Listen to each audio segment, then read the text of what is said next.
مدارس سے ہوتی سرے عام ہے. میرے بابا تو اتنا بتا دے مجھے یہ حقیقت ہے یا کوئی الزام ہے. پوری دنیا کو ملتا مدارس سے ہی امن کا ایک میٹھا سا پیغام ہے. اس بدامنی کا اے میرے لختے جگر امن کے ان مراکز سے کیا کام ہے. آج خانہ خدا میں اور آپ جمع ہیں. موتی سمجھ کے شان کریمی نے چن لیے قطرے جو تھے میری عقی جعل.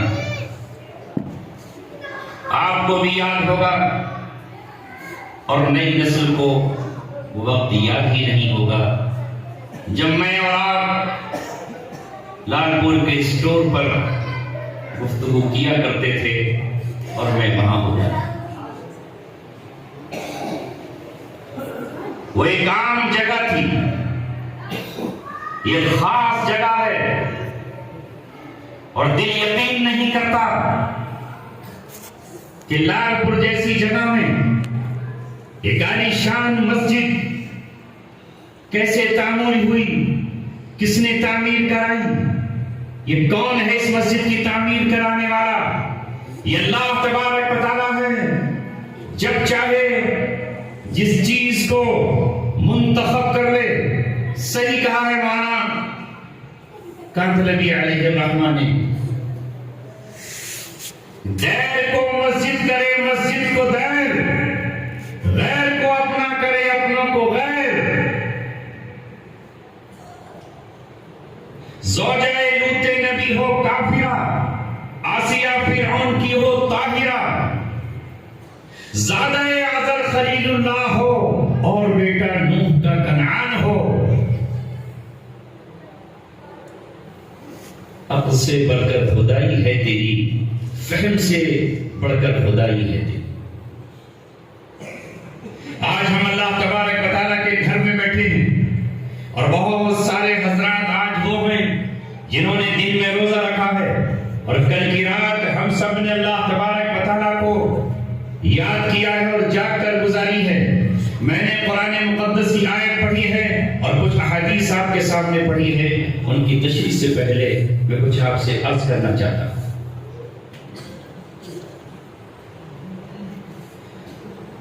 قرآن مقدس کو اللہ نے کیوں نازل کیا اور محمد رسول اللہ صلی اللہ علیہ وسلم کو کیوں مبعوث فرمایا اور قرآن نے آ کر دنیا کو کیا پیغام دیا.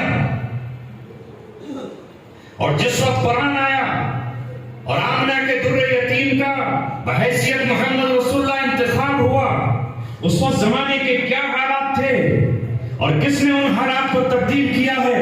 ہاں, اسی قرآن نے جس کی تلاوت ابھی آپ نے قاری صاحب سے سنی ہے, وہ وہی ذات ہے محمد رسول اللہ صلی اللہ علیہ وسلم کی جس کی شان میں ابھی نعت گنگنائی جا رہی تھی اور ہم سب جھوم رہے تھے اور مدینے کی سیر کر رہے تھے. اور رسول اللہ صلی اللہ علیہ وسلم کو ہم اپنا رہبر و رہنما مان کر یہ کہہ رہے تھے کہ ہم نے جب سے آپ کو اپنا قائد مانا ہے, اپنا رہبر مانا ہے, اپنا رہنما مانا ہے, ہمیں کسی اور کے پیچھے چلنے کی ضرورت نہیں ہے. وہ دانائے سبل ختم الرسل مولائے کل جس نے غبار راہ کو بخشا فروغ وادی سینہ, نگاہ عشق و مستی میں وہی اول وہی آخر, وہی قرآن وہی فرقان وہی یاسین وہی طٰہٰ.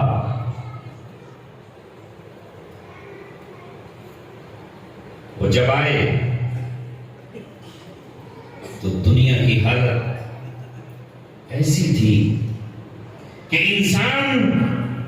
انسانیت کا چولا اتار کر درندوں سے گٹھ جوڑ کر بیٹھا تھا, بلکہ جنگل کے درندے اور بلوں میں رہنے والے سانپ اور انسان کو ڈسنے والے بچھو اور بچوں کو پھاڑ کھانے والے بھیڑیے اور لگبگے اس انسان سے شرما رہے تھے, کیونکہ یہ انسان کا قاتل تھا اور اس کی پیاس پانی سے نہیں گزر رہی تھی, اس کی پیاس دودھ اور شربت سے نہیں گزر رہی تھی, وہ شراب کے ساتھ خون پینے کا عادی ہو گیا تھا، اور جس سرزمین پر محمد رسول اللہ کو بھیجا گیا تھا وہاں خاندانی جنگیں تھیں، قومی جنگیں تھیں، عصبیت تھی، جاہلیت تھی۔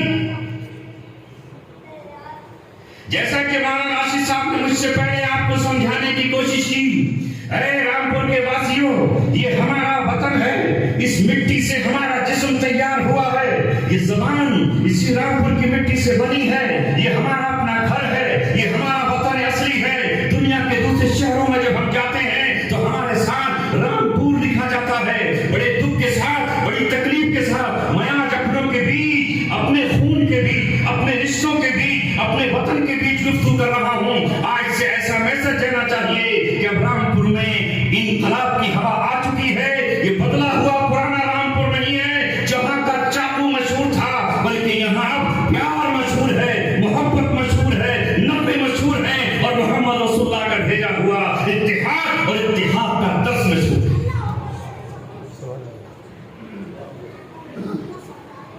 اس پہچان کو تبدیل کرو، کیونکہ تم جس صحابہ کے پیروکار اور چاہنے والے ہو، جن صحابہ کی مدحت تم کرتے ہو، اور جن صحابیوں کے نام پر اپنے بیٹوں کے نام رکھتے ہو، کوئی اپنے بیٹے کا نام بلال رکھتا ہے، کوئی اپنے بیٹے کا نام خالد رکھتا ہے، کوئی اپنے بیٹے کا نام عبداللہ عبد الرحمن رکھتا ہے، کوئی اپنے بیٹے کا نام سہیب رکھتا ہے، کوئی اپنے بیٹے کا نام اسامہ رکھتا ہے، اور کوئی زید رکھتا ہے۔ انہوں نے جب یہ قرآن آیا تو اپنی تلواروں کو نیاموں کے اندر داخل کر دیا، اور انہوں نے اپنی چھریوں کو پھینک دیا، اور انہوں نے کلمہ طیبہ لا الہ الا اللہ کی بنیاد پر ایک رشتہ قائم کیا۔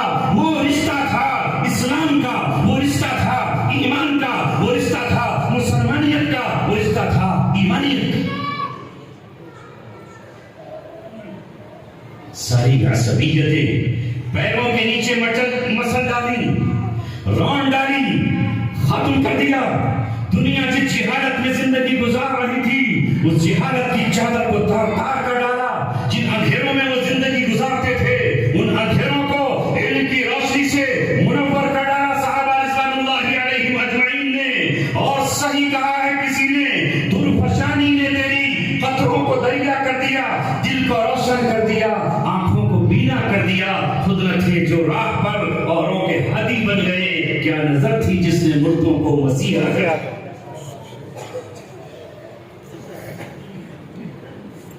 اے میرے عزیزوں، اے وطنی بھائیوں، استاد محترم صدر جلسہ حضرت مولانا اسلم جاوید القاسمی متزل العالی کی سرپرستی اور ان کی قیادت میں جلسہ چل رہا، ان کی موجودگی میں عرض کر رہا ہوں، اگر کل میدان قیامت کا ڈر ہماری آنکھوں میں باقی ہے اور دماغ میں یہ بات ہے کہ ہمیں اللہ کا سامنا کرنا ہے، تو صحابہ کے پاس بھی ہمیں جانا ہوگا۔ حوض کوثر پہ محمد رسول اللہ کے سامنے بھکاری بن کر حوض کوثر پہ جام مانگنے ہوں گے، شفاعت کے لیے رسول پاک صلی اللہ علیہ وسلم کے سامنے ہاتھ پھیلانا ہوگا۔ اس وقت محمد رسول اللہ صلی اللہ علیہ وسلم پوچھیں گے، جس جاہلیت کو میں نے حجۃ الوداع میں اس اعلان کے ساتھ ختم کر دیا تھا، لا فضل لعربی علی العجمی ولا لعجمی علی العربی ولا لأصل علی الابیض ولا لأصل علی الابیض فضل الا بالتقوی۔ اگر کسی کو فضل حاصل ہے تو وہ تقوی کی بنیاد پر ہے، طہارت کی بنیاد پر ہے، پاکیزگی کی بنیاد پر ہے۔ کوئی عرب عجم سے افضل نہیں ہے، اور کوئی عجم عرب سے افضل نہیں ہے، کوئی سفید کالے سے افضل نہیں ہے، اور کوئی کالا گورے سے افضل نہیں ہے۔ یہ سب واہیات ہے، یہ سب جہالت ہے، یہ سب جاہلیت ہے، اور جس نے عصبیت کی طرف دعوت دی اس نے اسلام کا لبادہ اپنی گردن سے اتار دیا۔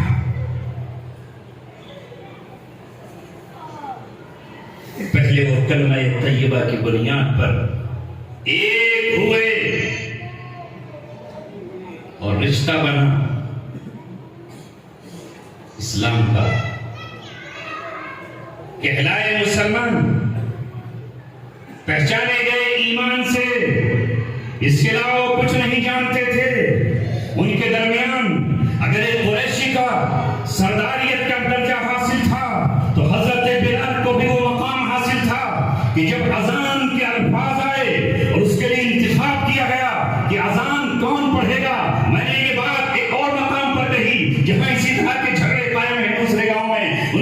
بات کو پھر دہراتا ہوں اور آپ کے سامنے دہراتا ہوں، تو وہاں انتخاب حضرت علی کا نہیں ہوا جو محمد رسول اللہ کے داماد اور بھائی تھے، وہ انتخاب ابوبکر صدیق کا نہیں ہوا، وہ انتخاب عمر بن خطاب کا نہیں ہوا، خالد بن ولید کا نہیں ہوا، عمرو بن عاص کا نہیں ہوا، انتخاب ہوا تو حبشے کے رہنے والے ایک رنگ اور نسل کے اعتبار سے غلام حضرت بلال،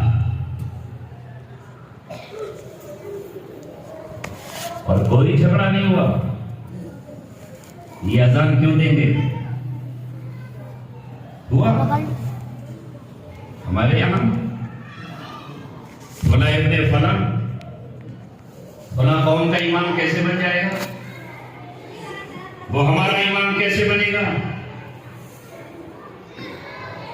مسجدیں بٹ گئیں، خدا کے گھروں پر ناموں کو لے کر جنگ ہے، لاگڑ کے پاس فراغدہ ایک بستی ہے، وہاں جانا ہوا، ایک مسجد ترس رہی ہے اپنی مرمت کے لیے، اس کے مینار رو رہے ہیں اپنی بلندوں کے لیے، اس کا فرش ماتم کنا ہے اپنی مرمت کے لیے، لیکن وہ جھگڑا یہ ہے کہ مسجد فلاں نام سے تعمیر کی جائے گی، میں نے وہاں بھی ان کو للکار کر کہا یہ مسجد کسی کی ملکیت نہیں ہوتی، مسجد اللہ کا گھر ہے، وَأَنَّ الْمَسَاجِدَ لِلَّهِ وَلَا تَدْعُوا مَعَ اللَّهِ أَحَدًا، یہ کل تک حسن صاحب کی زمین ہوگی، یہ کل تک کسی کا ٹکڑا ہوگی، یہ کل تک کسی اور کی ملکیت کہلائے گی، لیکن جس دن اس کی نیت کر دی گئی، اسے خرید دیا گیا یا وقف کر دیا گیا کہ یہ مسجد ہے تو یہ اللہ تبارک و تعالیٰ کا گھر ہے، نہ محمد احمد اس کے مالک ہے، نہ ان کی اولاد اس کی مالک ہے، نہ حسن مالک ہے، نہ ان کی اولاد اس کی مالک ہے، یہ اللہ کا گھر ہے۔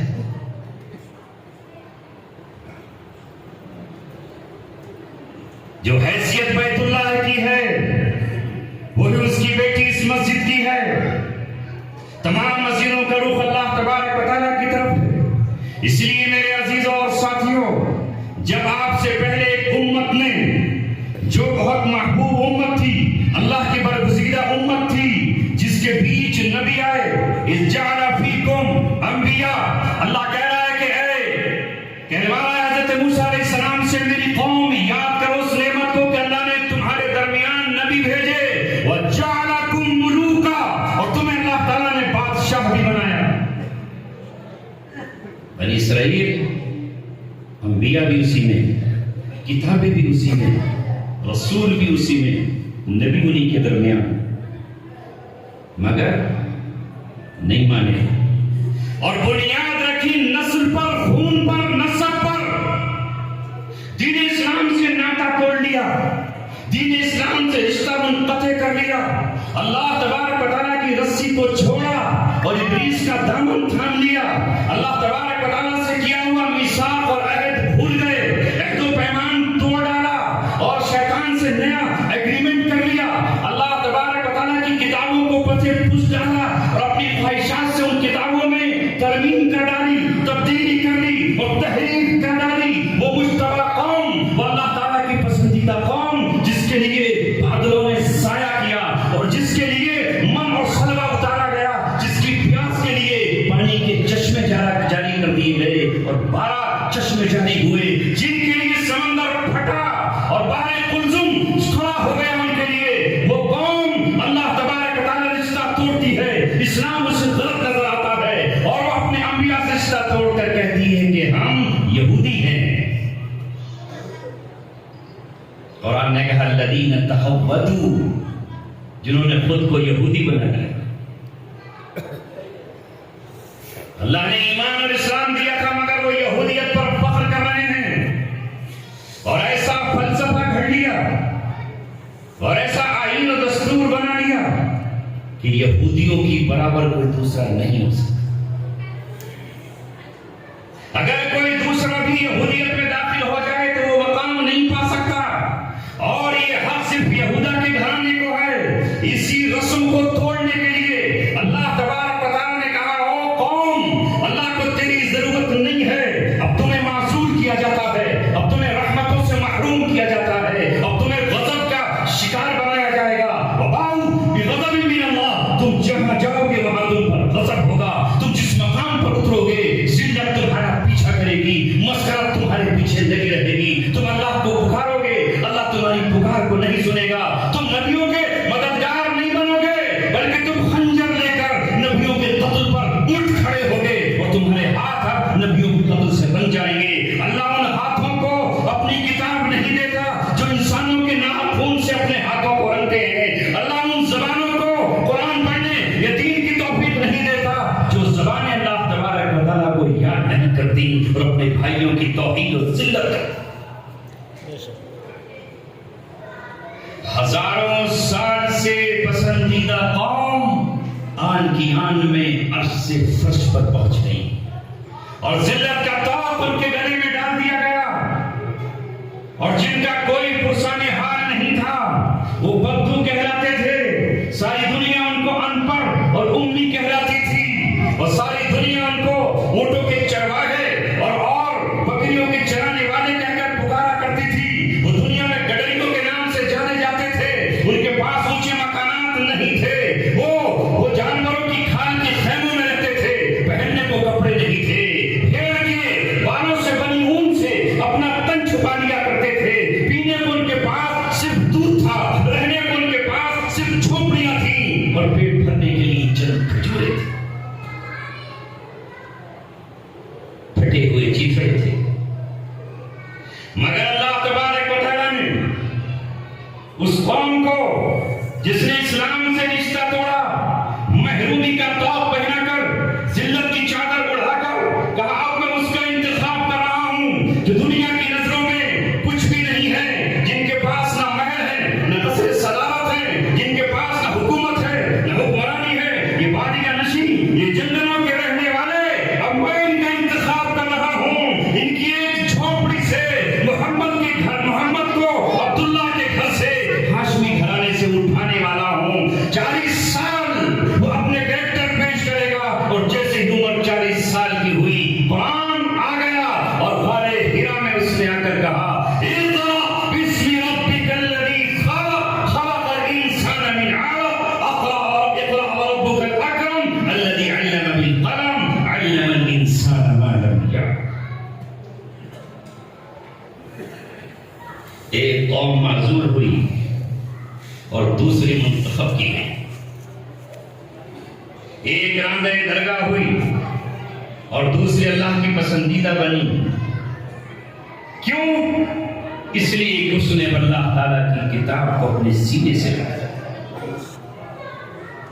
دل میں بسا لیا، رگو پہلے پہ بس کر لیا اور ارادہ کر لیا قرآن پڑھیں گے، کوئی کتنا ہی روک لے قرآن پر چلیں گے، چاہے سمندر کی موجیں ہمیں آئیں راستہ روکنے کے لیے آگے آ جائیں، ساری دنیا کے جانور انسان شیاطین لشکر اکٹھے ہو جائیں، مگر ہمیں اس سے وہ نہیں روک سکتے۔ قرآن اگر آ کر یہ کہے گا کہ تمہارے لیے یہ حلال ہے تو ہم اس کا استعمال کریں گے، زمانہ رٹتا ہے تو رٹ جائے، قرآن اگر یہ کہے گا کہ یہ حرام ہے تو اس حرام سے بچ جائیں گے، چاہے سارا زمانہ یہ کہے کہ یہ حلال ہے، قرآن کہے گا یہ نفع بخش ہے اسے استعمال کریں گے، اور قرآن کہے گا ذرا رسا ہے تو اسے چھوڑ دیں گے۔ بس پھر اللہ تعالیٰ نے کیا کچھ انہیں نہیں دیا، سوچو ذرا، پھر وہ کس مقام پر پہنچے، اللہ نے کیسا منتخب کیا، کہاں پہ وہ قتل پر فخر کرتے تھے، اور وہی جاہلیت تھی جو آج مسلمان ہو کر بھی ہمارے دل و دماغ میں بیٹھی ہے۔ ہم نے بھی تو اپنے پیمانے بنائے ہوئے ہیں کہ نسلی اعتبار سے ہم برتر ہیں اور اعلیٰ ہیں۔ کیسے برتر اور اعلیٰ ہو جب رسول اللہ صلی اللہ علیہ وسلم نے کہہ دیا تم سب کے سب آدم کی اولاد ہو، کلکم بنی آدم وآدم من تراب، اور آدم مٹی سے پیدا کیے گئے تھے، تو تم سب کا مادہ مٹی ہے، تم سب کے سب ایک ہی طرح کے نطفے سے پیدا ہوئے ہو، تو تم میں افضل و برتری ہے کیسے؟ اگر اسلام کو 100% نکال دو یہ ذہنوں سے اور اسی منزل پر آؤ جب حضرت بلال کا انتقال ہوا تو حضرت عمر رضی اللہ تعالیٰ عنہ کی زبان سے یہ نہیں نکلا ایک حبشی چلا گیا، ایک غلام کا انتقال ہو گیا، کیا جملہ لکھا اور کیا بات کہی، فرمایا ماتا سیدنا، آج ہمارے سردار کا انتقال،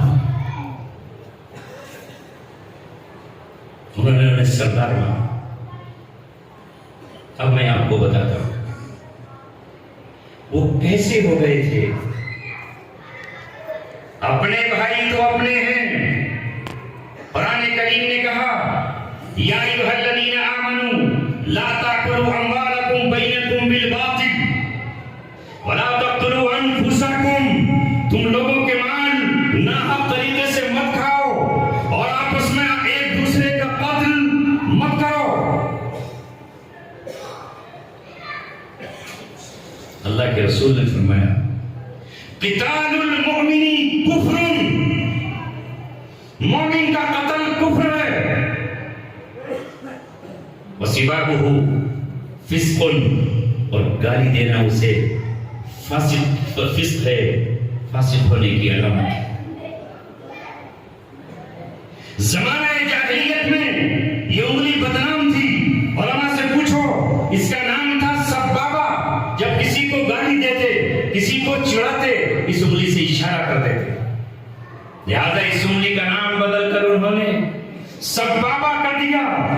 ظاہر اللہ کی بنائی ہوئی انگلی ہے، کسی کا نام خنسا تھا، کسی کا بنسا تھا، کسی کا وسطی تھا، کسی کا کچھ اور تھا، لیکن اس انگلی کو سبابہ کہہ کر پکارتے۔ دو عالم کا تاجدار آیا اور اس نے آ کر یہ کہا یہ سبابہ نہیں ہے، یہ اللہ کی بنائی ہوئی انگلی ہے، اسے تم نے گالی کے لیے کیوں استعمال کیا ہے؟ یہ روتی ہے اپنی قسمت پر، یہ روتی ہے اپنی بدنصیبی پر، تم نے اسے سبابہ کہا ہے۔ میں محمد رسول اللہ ہوں، اللہ کا پیغمبر ہوں، اس کا قاصد ہوں، اس کا رسول ہوں، میں اس کا نام سبابہ سے بدل کر شہادت کے لیے رکھتا ہوں۔ تم میں سے کوئی جب کہے اشہد اللہ الہ، تو اس سے اشارہ کرے تو اللہ پہ اس کو گرائے، یہ شہادت کی انگلی۔ اس نے یہ برداشت نہیں کیا کہ انگلی میں گالی کھائے، تو وہ کیسے برداشت کرے گا کہ اس کا کوئی امتی گالی کھائے؟ مومن نہ فاحش ہوتا ہے اور نہ فاحشات کو پسند کرتا ہے۔ یہ منافق کی علامت بیان کی گئی کہ منافق اذا خاصم فجر، جب اس کو جھگڑا ہو جائے، جب اس کا جھگڑا ہو جائے تو کیا کرے؟ گالیاں بکنے لگے، مگر اللہ کی 1000 بار پناہ کہتے ہوئے شرم آتی ہے۔ ہمارا ضلع رامپور نئی نئی گالیاں ایجاد کرنے کا موجد ہے اور کریٹر ہے۔ میرٹھ بھی شرما جائے، بجنور بھی مات کھا جائے اور غازی آباد بھی اس سے پیچھے رہ جائے، کیا کہنے؟ ہاں میں نے بچپن گزارا ہے آپ ہی کے بیچ اور شہر میں رہا ہوں وہاں فساد کے درمیان، اس لیے میں اب جب زندان میں گیا اور سلاسوں کے پیچھے گیا تو وہی پرانا منظر جو 40 برس پہلے میں نے دیکھا تھا وہ وہاں نظر آیا۔ باہر کے لوگ کہتے تھے، بنگلور کے، کرناٹک کے اور حیدرآباد کے اور بمبئی کے، کشمیر کے اور دوسری جگہ کے، یار یہ دلی کیسا مقام ہے، یہاں پر ایسی ایسی گالیاں۔ میں ان سے کہتا تھا آپ کو ایسا لگتا ہوگا کہ یہ ہمارے دل پھاڑے دے رہی ہیں، ہمارے یہاں تو اسے شوق سے چائے کے ساتھ کھایا جاتا ہے۔ کوئی چوپال اس سے خالی نہیں ہے، پردھان جی کی کوئی بیٹھک اس سے بچی ہوئی نہیں ہے۔ ہمارے یہاں کا تو رواج یہ ہے، کشمیری کہتے ہیں یہ کیا ہے آپ کا، کیسا ہندوستان اور کیسی یہاں کی راجدھانی اور تم کیسے لوگ ہو، یہ کیا کہتے ہو؟ میں نے کہا یہاں کا مزاج یہ ہے، اگر کوئی گالی بکنے کی نہ ملے تو اپنی ماں کو گالی بکنا شروع کر دے گا اور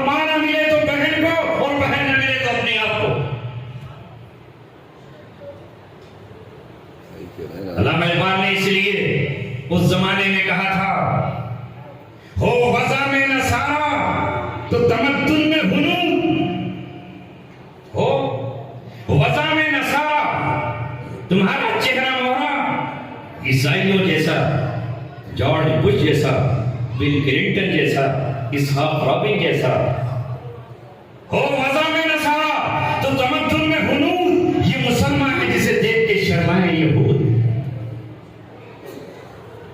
تمدن میں ہنود نہیں ہے، کچھ کم ہوا؟ ورنہ جیسے ہی شب برات آئی، لیلۃ البرات آئی اور ہمارے یہاں آتش بازی چھوڑنا شروع کر دی. کیوں؟ اس لیے کہ اگر ان کی دیوالی پر چھوڑتی ہے تو ہم اپنی شب برات پر چھوڑیں گے. ہمیں تو ان جیسے یہی بننا ہے. وہ وضع میں نصارہ تو تمدن میں ہنود، تمہارے یہاں بھی تو یہی ہے. اگر وہ صحرا باندھ کر جاتے ہیں اپنے یہاں تو ہم بھی صحرا باندھ کر جائیں گے. اگر وہ گلے میں ہار پہن کر جاتے ہیں نکاح میں تو ہم بھی بغیر ہار کے اپنا نکاح کیسے بنا لیں گے؟ ہماری ابھی روایات کیسے چھوٹ جائیں گی؟ لہذا وہ جس طرح جاتے ہیں اسی طرح ہم جائیں گے. جس طرح وہ تلک لیتے ہیں اسی طرح ہم بھی جہیز لیں گے. جس طرح وہ تلک دیتے ہیں اسی طرح ہم بھی تلک دیں گے. جس طرح وہ ایک بنیا اپنے بیٹے کا پورا حساب لگاتا ہے، چھٹی سے لے کر کے تعلیم تک، ہم بھی پورا حساب لگائیں گے. اور جب نکاح منگنی سے پہلے ہی پیغام بھجوا دیں گے. فور ویلر کی حیثیت ہے کہ نہیں؟ دو پہیوں کا رواج تو ختم ہو گیا.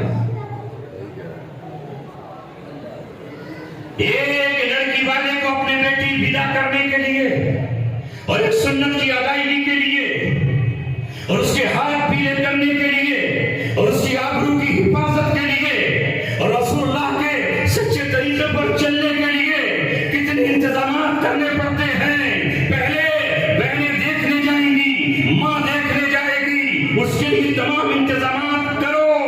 وہ انتظامات کرو چونکہ گھر کا ننگا ہے، بھوکا ہے، فقیر ہے، یہ اتنا کنگلا ہے کہ اسے کبھی کھانے کو نہیں ملا. اس لیے انپورنا ہوٹل کا یا سول لائن کا بہترین سے بہترین سیمنٹ اسے چاہیے، سارے کاجو بادام اسے گول بھائی کی دکان سے والے ہی چاہیے. لہذا اسے وہ سب کچھ چاہیے. اگر اس میں ذرا سی کمی رہ گئی تو ناٹ ٹریٹمنٹ،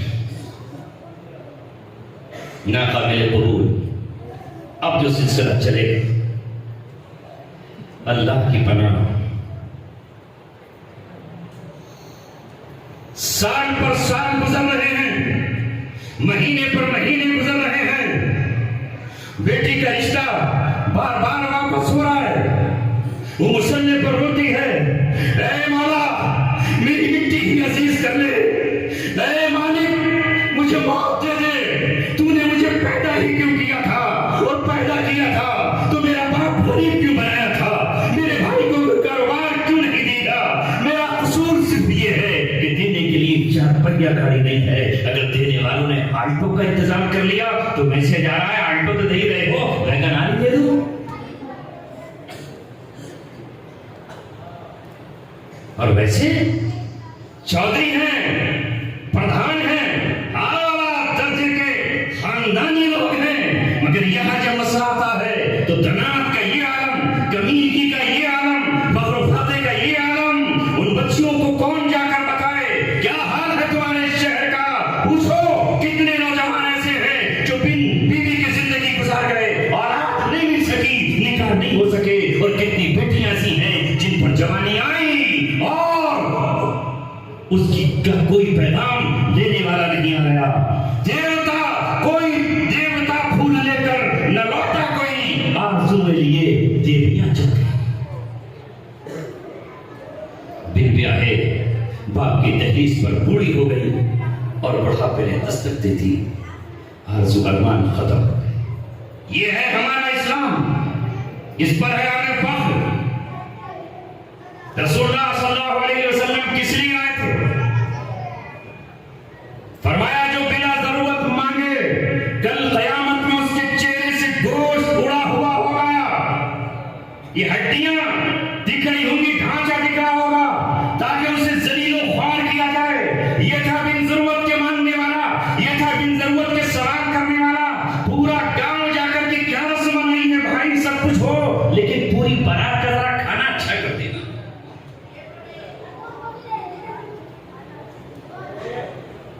اور اگر خدا نہ خواستہ روٹیاں کم ہو گئی پھر کیا ہوگا؟ ذلت و خواری.